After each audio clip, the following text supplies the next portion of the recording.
प्राचीन काल के एक जंगल में एक तीतर अपने घोंसले में रहता था। उसका जीवन बड़े आनंद के साथ में कट रहा था। लेकिन एक बार वह अपने मित्रों के साथ धान की फसल को खाने के लिए अपने बिल से निकला। वह तीतर काफी लंबे समय तक अपने घोंसले से दूर रहा, जिस कारण घोंसले को सूना देखकर पास ही के जंगल में रहने वाले एक खरगोश ने उसके बिल पर कब्जा कर लिया। खरगोश भी तीतर की तरह बहुत आनंद पूर्वक अपने घोंसले में रहने लगा। लेकिन थोड़े समय बाद तीतर वापस अपने घोंसले पर आ गया और खरगोश से बोला, अरे भाई, यह घर तो मेरा है, तुम यहाँ कैसे रह रहे हो? फटाफट मेरे घर से बाहर निकलो। खरगोश भी काफी तीखे स्वभाव का था और वह तीतर से बोला, अरे भाई, यह घर तेरा नहीं है। आश्रय का स्वामित्व केवल मनुष्यों के पास होता है, हम जैसे जंगली जीवों के पास नहीं। जंगल में जो जानवर जिस स्थान पर रहने लग जाए वह उसी का हो जाता है। इस हिसाब से अब यह घर सिर्फ मेरा है।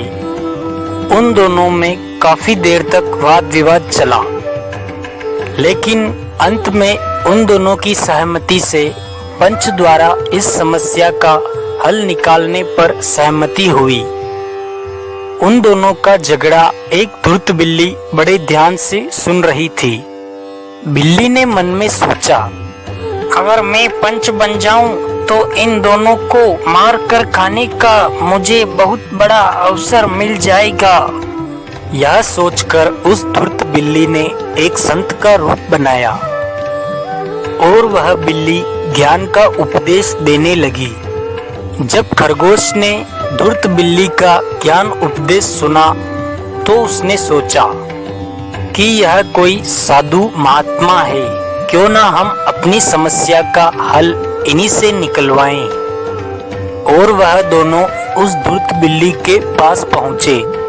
तीतर उस धूर्त बिल्ली को देख करके डर गया और दूर से ही बोला, बिल्ली मौसी, आप हमें समझदार लगती हो, कृपया हमारी मदद करो।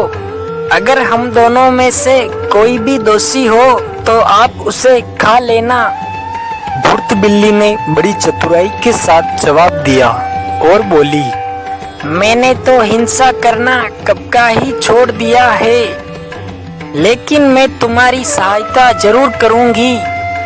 पर समस्या यह है कि मेरी उम्र हो चुकी है और मैं कम सुनती हूँ, इसलिए तुम मुझसे डरो नहीं, मेरे पास आ जाओ, मैं तुम्हारा न्याय करूंगी।